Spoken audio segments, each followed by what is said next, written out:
حضرت عمر فاروق رضی اللہ تعالیٰ عنہ مدینے کی گلی سے گزرے، امیر المومنین ہے، مدینے کی گلی سے گزر رہے ہیں، ایک گھر کے اندر سے بچیوں کے رونے کی آواز آئی، بچیاں رو رہی ہیں، اور بچی اپنی ماں سے کیا کہتی ہے؟ کہتی ہے اماں ابو بکر تو اب انتقال کر گئے، حضرت عمر کا پہلے دن ہے خلافت کا، اب ہمارا کیا بنے گا؟ ابو بکر تو وصال کر گئے۔ حضرت عمر فاروق رضی اللہ تعالیٰ عنہ نے رونے کی آواز سنی، دروازے پہ دستک دی، کہا بیٹو کیا بات ہے؟ تو بچیاں کہنے لگیں عمر ہمارے ابا جی ہماری 10-15 بکریاں ہیں، تو ہمارے والد صاحب ان کا دودھ دھو کے بیچا کرتے تھے، گزارا ہو جاتا تھا۔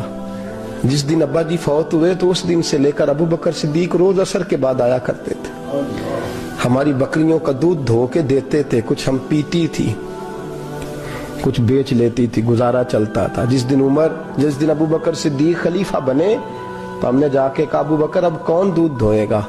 تو سیدنا صدیق اکبر رضی اللہ تعالیٰ عنہ نے فرمایا بیٹے پہلے تو میں مرضی سے خدمت کرتا تھا، اب تو مصطفیٰ کی امت کی نوکری میری ڈیوٹی بن گئی ہے، تو میں آؤں گا۔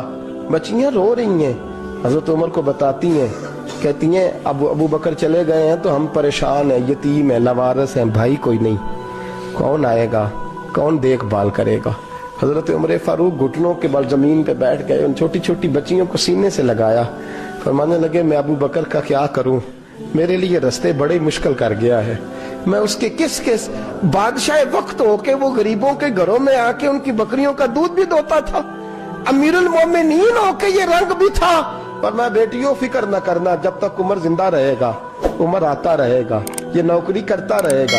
کچھ دن بیتے تو حضرت عمر فاروق کو یاد آیا اوہو مدینے میں ایک بوڑھی اماں بھی رہتی ہے جس کا کوئی گھر کا کام کرنے والا نہیں، اور جس بی بی کا کوئی بال بچہ نہیں، اور آنکھوں سے بھی وہ نابینی ہے۔ حضرت ابو بکر صدیق رات کے سناٹے میں جایا کرتے تھے، اس کے گھر میں جھاڑو دیتے تھے، یہ بادشاہ ہے، اس کی فقیری کا رنگ دیکھو، اس کو کنویں سے پانی بھر کے لا کے دیتے تھے۔ اور یہ لفظ آپ سنیں گے تو حیران ہو جائیں گے، اس بوڑھی اماں کے لیے نا ایک کونے میں گھر میں دور بار شیر میں ایک جگہ کھود دی تھی جہاں وہ بی بی پخانہ اور پیشاب کرتی تھی۔ امیر المومنین حضرت ابو بکر صدیق رات کو جاتے تھے اور اس کا وہ پخانہ وہاں سے اٹھا کے باہر پھینک کے آیا کرتے تھے۔ اس عورت نے پیغام بھیجا کہ عمر سے کہو میری بھی ڈیوٹیاں تو نہیں سر انجام دینی ہے۔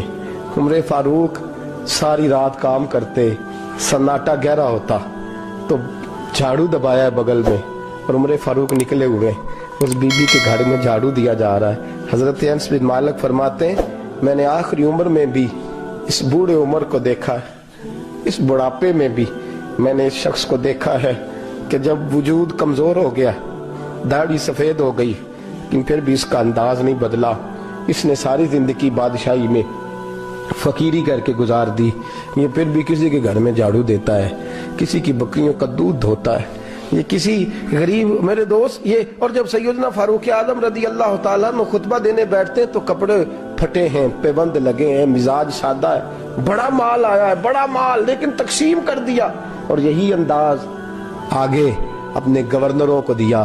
حضرت سعید بن عامر رضی اللہ تعالیٰ عنہ آپ کے گورنر ہیں، حمص کے گورنر ہیں۔ جب لسٹ آئی نا غریبوں کی، حضرت عمر نے کہا کہ حمص کے جتنے غریب لوگ ہیں ان کی لسٹ بنا کے بھیجو، ان کو چندہ لگانا ہے۔